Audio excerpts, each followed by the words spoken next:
Abbiamo valutato l'importanza di dichiarare il lutto cittadino per venerdì durante le esequie delle 3 vittime.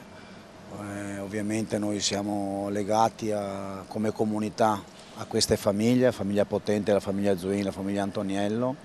Il lutto cittadino è stato proclamato anche dal comune di Santo Stefano di Cadore, che venerdì presenzierà con una rappresentanza ai funerali delle 3 vittime, così come il comune di Marconi, in cui Marco Antoniello era stato residente alcuni anni fa.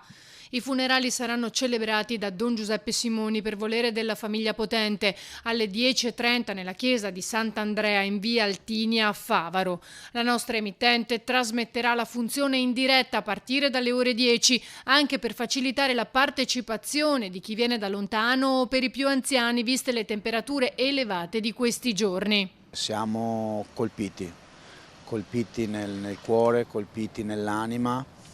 E quello che posso ricordare in questi giorni che ho visto Elena Potente è l'appello che ci ha fatto di essere vicini alle loro famiglie in questo momento.